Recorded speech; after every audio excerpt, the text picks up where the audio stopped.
নমস্কার বন্ধুরা, আপনারাও কি টাকা নিয়ে চিন্তায় রয়েছেন? আমি আপনাকে এই মুহূর্তে দুটো অপশান দিচ্ছি।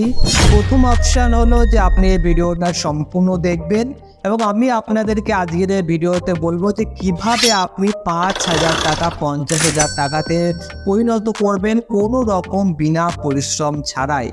এবং দ্বিতীয় অপশনটা হচ্ছে যে আপনি এই ভিডিওটা দেখা বন্ধ করে দিন এবং আপনি যে কাজটা করছিলেন মানে ফেসবুক স্ক্রল করা, ইনস্টাগ্রামে রিলস দেখা, এই রকম কাজগুলো করে আপনি আপনার মূল্যবান সময়টা নষ্ট করতে পারেন।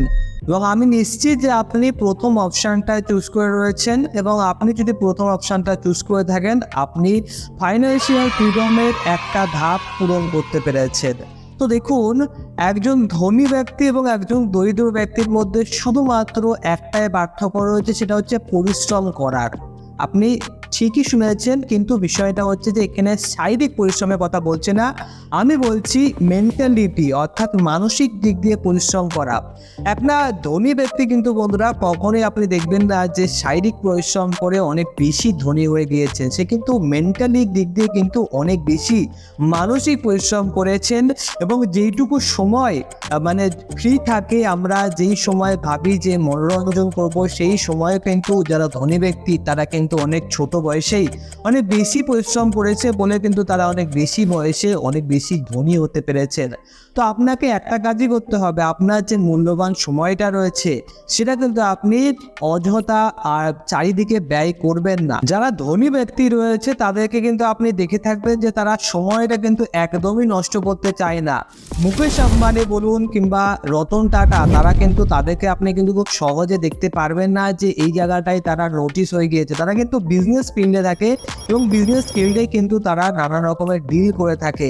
তো আপনাদেরকে আপনার সময়ের কিন্তু ভ্যালুটা বুঝতে হবে। আপনি যখনই আপনার সময়ের ভ্যালুটা বুঝতে পারবেন তখন কিন্তু আপনি আপনার ফাইন্যান্সিয়াল ফ্রিডমের আরও একটা ধাপ এগিয়ে যাবেন। তো আমরা আজকের এই ভিডিওতে আপনাদেরকে একটা নতুন অধ্যায় শেখাতে চলেছি, যেখানে আপনি শিখবেন যে কিভাবে বিনা পরিশ্রম করেই আপনি আপনার টাকাকে কাজে লাগিয়ে এবং সময়টাকে কাজে লাগিয়ে কিভাবে অর্থ উপার্জন করবেন। তো প্রথম যে আমরা স্টেপের দিকে যাব সেটা হচ্ছে যে আপনাকে টাকা সঞ্চয় করতে হবে। এবং আপনারা ঠিকই শুনেছেন, আপনাদের মধ্যে অনেকেই কিন্তু টাকা সঞ্চয় করে, কিন্তু তারা সঞ্চয় করে শুধুমাত্র টাকা স্পেন্ড করার জন্য, টাকা যাকে বলে খরচ করার জন্য তারা কিন্তু সঞ্চয় করে। তাই কিন্তু টাকাটাকে আর টাকা বাড়ানোর জন্য সঞ্চয় কিন্তু কমই করে।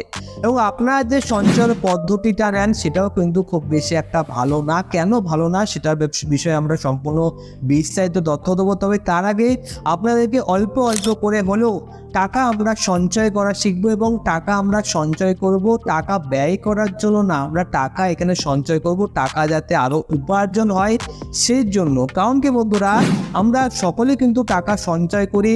ধরুন আপনাদের মধ্যে অনেকে আছে যারা সোনা একটা গহনা কিনবে বলে টাকা সঞ্চয় করছে, কিংবা অনেকেই আছে যারা অ্যাপেলের আইফোন কিনবে বলে টাকা সঞ্চয় করছে।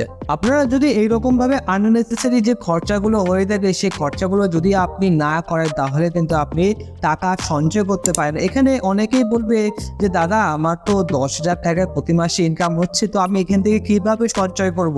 আমার তো প্রায় 10,000 টাকাই তো বেরিয়ে যাচ্ছে। তো এটা কিন্তু একদমই না। আপনারা 500 টাকা হলেও কিন্তু সেখানে সঞ্চয় করতে পারবেন যদি আপনি একটু চেষ্টা করেন। তো কারণ কিন্তু বন্ধুরা, আমরা পুরোপুরি সম্পূর্ণ টাকা আমাদের যে নিজের মানে যাকে বলে প্রচণ্ড জিনিস দরকার যেটা, সেটার জন্য কিন্তু খরচা কমই করি। আমরা বাদবাকি অন্যান্য অনেক খরচা করে ফেলি যেই খরচাগুলো কিন্তু দরকার ছিল না, কিন্তু তাও আমরা সেই খরচাগুলো করে ফেলি। আপনি যদি এই খরচাগুলো যদি আস্তে আস্তে কমাতে থাকেন তাহলে আপনি দেখবেন যে মাসের শেষে কিন্তু আপনি 1,500 থেকে 2,000 টাকা হলেও টাকা সঞ্চয় করতে পারছেন এবং এই সঞ্চয়ের টাকাটা আমরা পরে বিনিয়োগ করতে পারবো। তো বিনিয়োগের ব্যাপারে যখন চলে আসলাম তখন আমরা সেকেন্ড স্টেজে চলে আসলাম, যে আমরা টাকাটা তো জমালাম। ধরুন আপনি 500 টাকা করে আস্তে আস্তে জমাচ্ছেন, কিন্তু এই টাকাটা কোথায় আপনারা বিনিয়োগ করবেন সেটাই কিন্তু চলে আসে আসল প্রশ্নে। তো বন্ধুরা, টাকা জমানোরই যখন আমাদের কথা আসে তখন কিন্তু সবার মনে সবার আগে যে প্রশ্নটা উঠে আসে, তাহলে কি আমরা এফডি করতে যাচ্ছি? তো বন্ধুরা, আমরা আজকের দিনকে দাঁড়িয়ে এফডি করা একদমই উচিত না। কেন উচিত না আমি আপনাদেরকে বলছি। ধরুন আপনি এখানটায় 1,00,000 লক্ষ টাকা এফডি খোলেন, 1 লক্ষ টাকা এফডি করার পর আপনাকে হয়তো বা 6% কিংবা 7% মতো ইন্টারেস্ট দিতে পারে। কিন্তু আপনি কি জানেন যে এই ইন্টারেস্টের ওপরেও কিন্তু আপনাকে ট্যাক্স দিতে হয়, এবং অনেক ব্যাংক কী করে সেখানে কিন্তু টিডিএস কেটে নেওয়ার পরে কিন্তু আপনাকে ইন্টারেস্টটা আপনার ব্যাংক অ্যাকাউন্টে ক্রেডিট করে। তো সেখানে আপনি যদি দেখেন তাহলে কিন্তু আপনার যে যাকে বলে ইন্টারেস্ট ইনকাম সেটা কিন্তু অনেকটা কমে যাচ্ছে। তার সাথে সাথে কিন্তু বন্ধুরা আপনারা সকলেই জানেন যে ভারতে গড় যদি আমরা মূল্যবৃদ্ধি হার কিংবা ইনফ্লেশন রেটের কথা বলি তাহলে সেক্ষেত্রে কিন্তু ইনফ্লেশন রেট কারেন্ট সিচুয়েশনে দাঁড়িয়ে 5 to 6% মতো হয়ে যাচ্ছে। তো যদি আপনার এখানটায় 7% যদি আমি ধরে নিই যে আপনাকে এখানটায় এফডি রিটার্ন দিচ্ছে, অন্যদিকে 6 to 7% যদি এখানটায় ইনফ্লেশনের কারণে মানে মূল্যবৃদ্ধি হারের কারণে যদি চলে যায় তাহলে কিন্তু আপনার এই টাকাটা শুধুমাত্র সুরক্ষিত রয়েছে আপনার এফডিতে। এই টাকাটা কিন্তু ধীরে ধীরে গ্রো হচ্ছে না, প্রত্যেক বছর বাই বছর কিন্তু টাকাটা গ্রো হচ্ছে না। তো তাহলে আপনাকে কি করতে হবে? তো আপনাকে শুধুমাত্র একটাই কাজ করতে হবে যে শেয়ার বাজার বিনিয়োগ করতে হবে। তো শেয়ারের বাজারে যখন কথাটা চলে আসে তখন কিন্তু অনেকেই যাকে বলে ভয় পেয়ে যায়। তো আপনাকে কিন্তু ভয় পেলে চলবে না, আপনাকে শেয়ার বাজারে বিনিয়োগ করতে হবে অনেক বেশি রিস্ক কম করে। তো রিস্ক আমরা কিভাবে কম করতে পারি? আপনি কিন্তু শেয়ারকে কিনবেন না, আপনি কিনবেন নিফটি এখানটায় ইটিএফ মানে এক্সচেঞ্জ ট্রেডেড ফান্ড, যেটাকে বলা হয় শর্ট ফর্মে ইটিএফ। তো নিফটি ইটিএফকে আমরা কিনবো। তো এখানে আপনাদের মনে প্রশ্ন আসবে যে নিফটিটা কি এখানটায়? তো দেখুন বন্ধুরা, নিফটি হচ্ছে ন্যাশনাল স্টক অফ 50 মানে ভারতবর্ষের যে টপ 50টা কোম্পানি রয়েছে সেই 50টা কোম্পানি এই নিফটি 50 ইটিএফ এর মধ্যে থাকে। তো আপনি যদি এবারে চিন্তা করে দেখেন যে ভারতবর্ষ কি গ্রো হচ্ছে না, ধীরে ধীরে ভারতবর্ষ কিন্তু গ্রো হচ্ছে। 2014 সাল থেকে আমরা এখন 2024 সালে চলে এসেছি। আপনারা সকলেই জানেন যে 2014 সালে কিন্তু আমরা 3G নেট ইউজ করতাম, কিন্তু বর্তমানে আমরা 3G থেকে আমরা 5Gতে চলে এসেছি, মানে একটা বিরাট বড় অগ্রগতি হয়ে গিয়েছে। এবং আপনি যদি 10 বছরের নিফটি ইটিএফ এর রিটার্ন দেখেন তাহলে কিন্তু আপনি দেখতে পাবেন যে অনেক ভালো পার্সেন্টেজে গ্রো হয়েছে, মানে আপনার এফডির তুলনায় কিন্তু 2 থেকে 2.5 গুণ বেশি স্পিডে আপনার টাকাটা গ্রো হয়েছে। তো যারা মানে যাকে বলে 10 বছর আগে 500 টাকা প্রত্যেক মাসে যারা ইনভেস্ট করে গিয়েছিল তাদের কিন্তু এই মুহূর্তে অনেক বেশি ভালো রিটার্ন পেয়েছে, আপনারা যেটা অন স্ক্রিনে দেখতে পাচ্ছেন। তো এত ভালো রিটার্ন কিন্তু আপনি কখনোই এফডি থেকে পাবেন না। এবং আমি আপনাদেরকে প্রথমেই বলে দিয়েছি যে এফডিতে টাকা রাখা মানে শুধুমাত্র টাকা সুরক্ষিত রাখা, সেই টাকাটা কিন্তু কখনোই গ্রো হয় না। অন্যদিকে কিন্তু বন্ধুরা ইনফ্লেশন রেট কিন্তু এরিয়া ওয়াইজ এবং আমাদের যে এলাকা ওয়াইজ সেটা কিন্তু আরও বেশি হয়।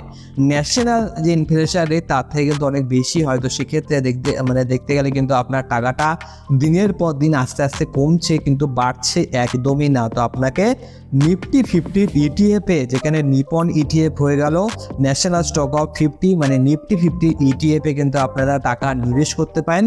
এবং এখানে যদি আপনি 500 টাকা প্রত্যেক মাসেও যদি ধীরে ধীরে ইনভেস্ট করেন এবং আপনি কিন্তু 500 টাকা প্রতি মাসে এখন শুরু করলে আপনারা কিন্তু ধীরে ধীরে টাকাটা আরও আস্তে আস্তে বাড়াবেন। পরের বছর হতে পারে আপনি সেখানে টাকাটা 600 টাকা করে দিলেন, তার পরের বছরে 1000 টাকা করে দিলেন। এরকমভাবে কিন্তু আপনার যত ইনকাম বাড়বে এবং আপনি তত কিন্তু টাকার অ্যামাউন্টটাও বাড়াতে থাকবেন। তো এইরকমভাবে কিন্তু কম্পাউন্ডলি যাকে বলে টাকাটা আপনার অনেক বেশি ভালো গ্রো হতে পারবে। তো এবারে বন্ধুরা আমরা চলে আসছি থার্ড স্টেপে, সেটা হচ্ছে যে আপনাকে একটা গোল রাখতে হবে।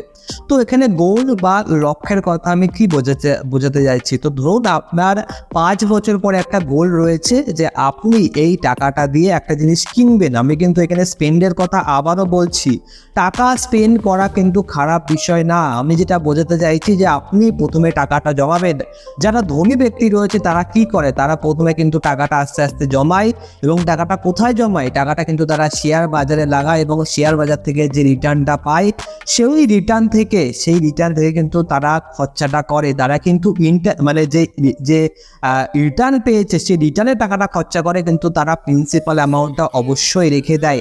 এরকমভাবে কিন্তু আপনি সেই গোলটা নির্ধারণ করুন যে আপনি 10 বছর পরে, হতে পারে আপনার হয়তো ছেলে মেয়ে রয়েছে, আপনি চাইছেন যে 10 বছরে একখানা গোল সেট করতে এবং 10 বছর পরে আপনি আপনার ছেলে মেয়েকে বিবাহ দিতে চাইছেন।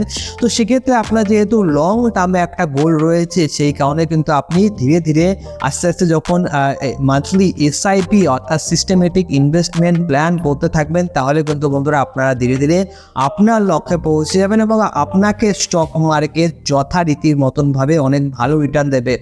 যারা লক্ষ্যে স্থির থাকে, যে কোনো পজিশনে মার্কেট কিন্তু ক্র্যাশও করে, মার্কেট যখন ক্র্যাশ করে তখন সাধারণ মানুষটা কিন্তু ভয় পেয়ে যায়, কিন্তু যারা ধনী ব্যক্তি রয়েছে তারা তখন সেই সময় কিন্তু অপরচুনিটি খোঁজে এবং তারা খোঁজে যে এটাই কিন্তু সঠিক সময়, যেই সময়ে আমি নিবেশ করতে পারি। 2020 সালে করোনার সময় কিন্তু মার্কেট যখন ক্র্যাশ করেছিল তখন যারা যারা নিবেশ করেছিল আজকের দিনকে দাঁড়িয়ে কিন্তু তারা অনেক ভালো রিটার্ন পেয়েছে এবং অনেক কম সময়ের মধ্যে কিন্তু তারা এই রিটার্নটা অর্জন করতে পেরেছে। শুধুমাত্র আপনাকে একটাই ভরসা রাখতে হবে যে ভারতবর্ষ কিন্তু ধীরে ধীরে গ্রো হচ্ছে এবং ভবিষ্যতে পরবর্তী 10 বছর পরও ধীরে ধীরে গ্রো হতে থাকবে। তো আপনি এই গ্রোথের যে জার্নি, এই জার্নিতে যদি আপনি নিজেকে অংশগ্রহণ করতে চান তাহলে আপনাকে অবশ্যই স্টক মার্কেটে এবং শেয়ার বাজারে নামতেই হবে। আপনি শেয়ার বাজারকে এত বেশি ভয় পাবেন না যে শেয়ার বাজারে টাকা লাগালে সেই টাকা সম্পূর্ণভাবে হারিয়ে যায়। আপনি যদি সিস্টেমেটিক্যালি রিস্ককে ম্যানেজ করে এবং অনেক বেশি লো রিস্ক নিয়ে আপনি যদি ইনভেস্টমেন্ট প্ল্যান করেন তাহলে কিন্তু বন্ধুরা আপনি এক না একদিন অবশ্যই সাকসেসফুল পাবেন এবং আপনি, যেটা আমি আপনাদেরকে ভিডিওটা শুরুতে বলেছিলাম, আপনি 5,000 টাকা থেকে কিন্তু 50,000 টাকা অবশ্যই পরিণত করতে পারবেন। তবে আপনাকে শুধুমাত্র একটা কাজই করতে হবে, আপনার যে যাকে বলে এক্সাইটমেন্ট এবং আপনার যে এখানে একটা লোভ সেটা কিন্তু অনেকটা নিচে রাখতে হবে, তাহলে কিন্তু আপনি স্টক মার্কেটে এবং শেয়ার বাজারে একজন সাকসেসফুল হতে পারবেন এবং আপনি কনসিস্টেন্ট বেসিসে কিন্তু আপনি টাকাও এখান থেকে অর্থ উপার্জন করতে পারবেন। তো আমি নিশ্চিত যে আজকের এই ভিডিওটা থেকে আপনি কিন্তু অনেক কিছু শিখতে পেরেছেন, অনেক কিছু জানতে পেরেছেন এবং আজকের এই ভিডিওটা আপনার কেমন লাগলো অবশ্যই কিন্তু আপনি কমেন্ট বক্সে কমেন্ট করতে পারেন এবং যদি আজকের এই ভিডিওটা ভালো লেগে থাকে অবশ্যই আপনি সাবস্ক্রাইব করে অল নোটিফিকেশানটি অন করে রাখবেন, কারণ আমরা বাঙালির মধ্যে কিন্তু ফাইন্যান্সিয়াল ফ্রিডমটা সম্পূর্ণভাবে প্রচার করার জন্য আপনাদের একটা হেল্প অবশ্যই লাগবে। যদি আপনি ভিডিওটাকে একটা লাইক করেন তাহলে কিন্তু অন্যান্য মানুষেরা জানতে পারবে যে হ্যাঁ, এই ভিডিওটা থেকে আমি অনেক কিছু শিখতে পেরেছি। তো আপনাকে অসংখ্য অসংখ্য ধন্যবাদ ভিডিওটা শুরু থেকে শেষ পর্যন্ত দেখার জন্য।